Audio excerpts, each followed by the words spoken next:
Haleluya, salam kemenangan iman. Salam jumpa kembali dengan saya dalam program Menyapa Kita dengan Renungan Firman, atau selalu menanggapi video-video yang terus menyerang ajaran kekristenan. Sebelum saya lanjutkan, jangan lupa like dan subscribe, memberikan komentar yang baik. Sebelum saya menyampaikan apa yang saya ingin sampaikan, kita saksikan dulu video ini.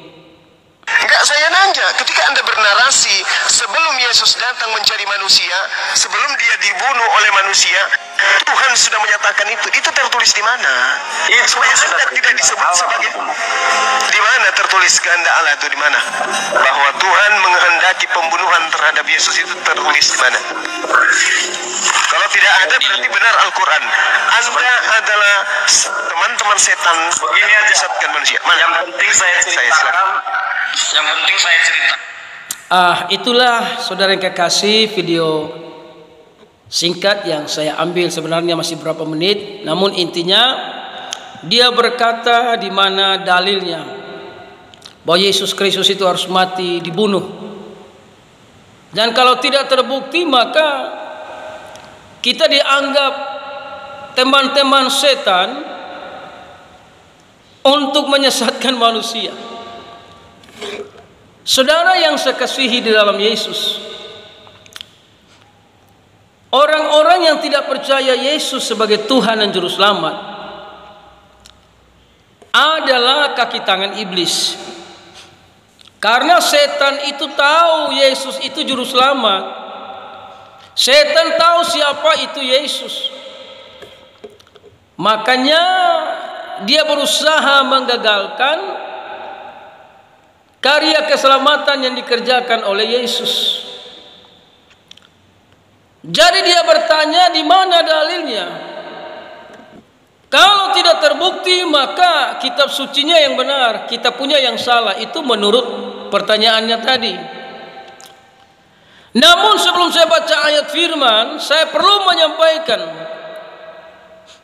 apapun kata manusia atau kata orang tentang Yesus, kalau tidak sesuai dengan Alkitab, itulah penyesat. Dan saudara, sebelum Yesus Kristus datang ke dalam dunia, mati dan dibunuh, itu sudah dinubuatkan di dalam perjanjian lama.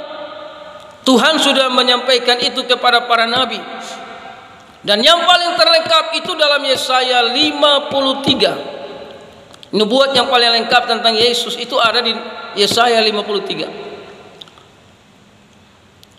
Ayat 4, tetapi sesungguhnya penyakit kita lah yang ditanggungnya, dan kesengsaraan kita yang dipikulnya. Padahal kita mengira dia kena tulah, dipukul dan ditindas Allah. Matius 8 ayat 17. Hal itu terjadi supaya genaplah firman yang disampaikan oleh Nabi Yesaya. Dialah yang memikul kelemahan kita dan menanggung penyakit kita. Jadi semuanya itu terbukti sebelum Yesus Kristus datang ke dalam dunia sudah disampaikan. Dan apa yang dialami Yesus itu persis seperti apa yang sudah disampaikan Tuhan kepada para nabi. Jadi Alkitab kita tidak pernah salah. Saya baca lagi di ayat, saya tidak ambil semua ayat 5. Saya baca, tetapi dia tertikam oleh karena pemberontakan kita, dia diremukkan oleh karena kejahatan kita. Ganjaran yang mendatangkan keselamatan bagi kita ditimpakan kepadanya.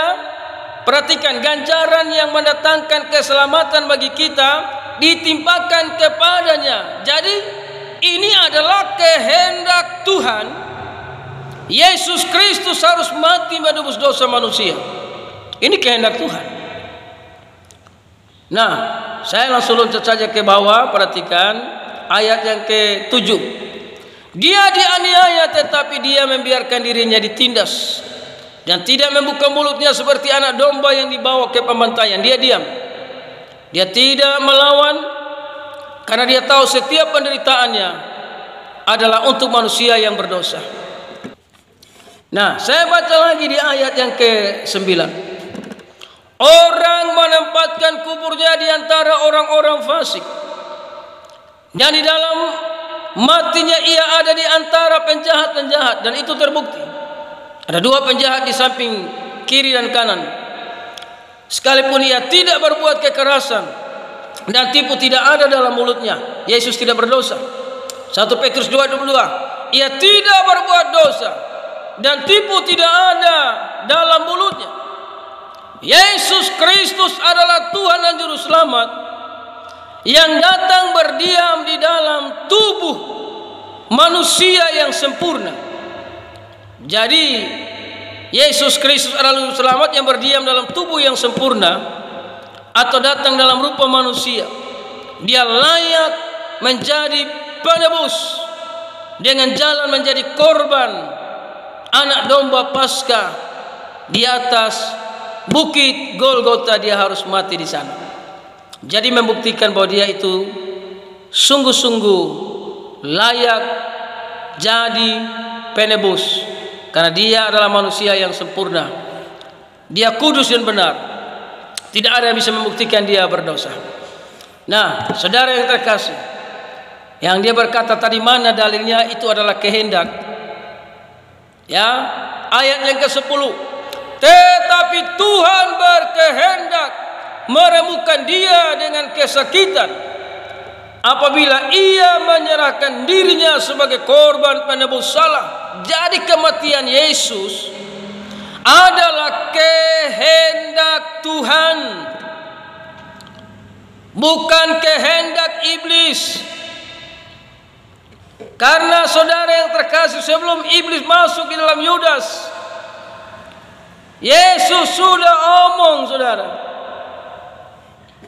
Di Yohanes 3 ayat 14, dan sama seperti Musa meninggikan ular di padang gurun, demikian juga anak manusia harus ditinggikan, supaya setiap orang yang percaya kepadanya beroleh hidup yang kekal. Jadi sebelum setan masuk di dalam Yudas itu Tuhan sudah kasih tahu dan sudah dinubuatkan sebelum Yesus turun ke dalam dunia sebagai manusia.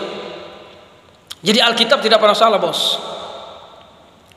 Orang boleh keluar-keluar, boleh menghina Kristen, boleh menjelek-jelekkan ajaran Kristen. Bila menyembah manusia jadi Tuhan, silakan Anda ngomong.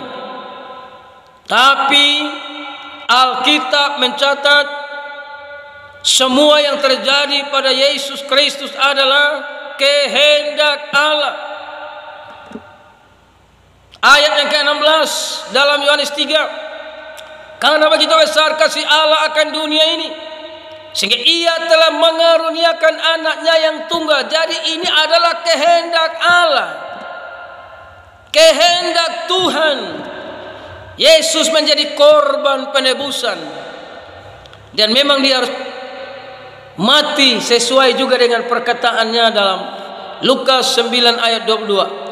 Dan Yesus berkata anak manusia harus menanggung banyak penderitaan dan ditolak oleh tua-tua, imam-imam, kepala dan ahli-ahli Taurat, lalu dibunuh dan dibangkitkan pada hari yang ketiga. Dan perkataan Yesus itu sungguh terbukti. Dia mati dan bangkit pada hari yang ketiga. Kurang lebih 40 hari dia menampakkan diri. Dia naik ke sorga, menyiapkan tempat di sorga bagi mereka yang percaya kepadanya. Jadi sekali lagi, yang setan itu bukan orang-orang Kristen, tapi yang setan itu adalah mereka yang menolak Yesus sebagai Tuhan dan Juru Selamat. Mereka adalah kaki tangan iblis yang menghalangi karya keselamatan, dan mereka akan menuju kepada api neraka bersama dengan iblis. Jadi saudara yang terkasih, sekali lagi, orang-orang Kristen itu bukan iblis, tapi orang-orang Kristen yang percaya Yesus adalah anak-anak Allah yang berhak masuk di dalam kerajaan Allah. Karena yang kita sembah, dia datang ke dalam dunia memberitakan firman dan berkata, lihat dia jalan dan kebenaran dan hidup, dan semua orang yang percaya kepadanya boleh beroleh hidup yang kekal. Jadi Alkitab tidak pernah salah. Alkitab benar. Di luar Alkitab sesat, di luar Alkitab salah. Haleluya.